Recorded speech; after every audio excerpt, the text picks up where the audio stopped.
যুক্তরাষ্ট্রের সাথে প্রস্তুতি ম্যাচের মধ্য দিয়ে বাংলাদেশের বিশ্বকাপ মিশন শুরু হয়ে গেছে। প্রতিবারের মতো এবারও বিশ্বকাপে ভালো কিছু করার জন্য মরিয়া বাংলাদেশ ক্রিকেট টিম। তারই ধারাবাহিকতায় মুস্তাফিজও আছেন। আইপিএলে দারুণ খেলে আসা মুস্তাফিজ এবার টি-20 বিশ্বকাপেও ভালো খেলতে চান। কেননা টি-20 ক্রিকেটে যত প্রেসার তত নাকি কাটার মাস্টারের ভালো লাগে। ভালো লাগারে হলে আমি টি-20টা খুব এনজয় করি, কারণ এই ফরম্যাটটা বেশি প্রেসার, এই কারণে আমার মনে হয় ভালো লাগে। আমি প্রেসারটাও অনেক এনজয় করি। আইপিএল থেকে নিজের অভিজ্ঞতা কাজে লাগিয়ে তরুণ পেসার শরীফুল তাসকিনদের সাথে শেয়ার করতে চান ফিজ।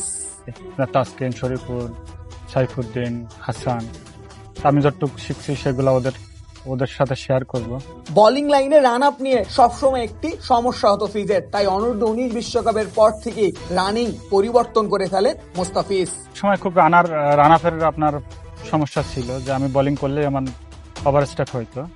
তারপর থেকে আপনার 9-10-এ থাকতে কোচ বলছিল যে না, তুই এই জায়গা থেকে শুরু কর, এইভাবে শুরু কর।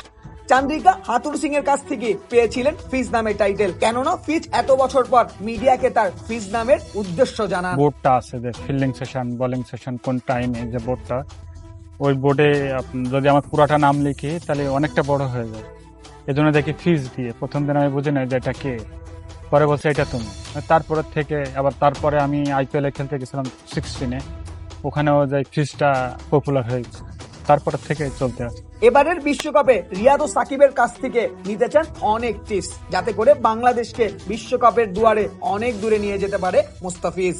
আপনার এখানে সাকিব ভাই আছে, রিয়াদ ভাই আছে, আমরা মাঝখানে আছি। আমরা যদি কোনো সময় আটকাই যাই কোনো বিষয়, দ্বারা গ্রাউন্ডে হইতে পারে, যে কোনো কিছু জানার থাকলে তখন আমরা ভাইদের কাছ থেকে যে ডিসিশনগুলো নিতে পারবো।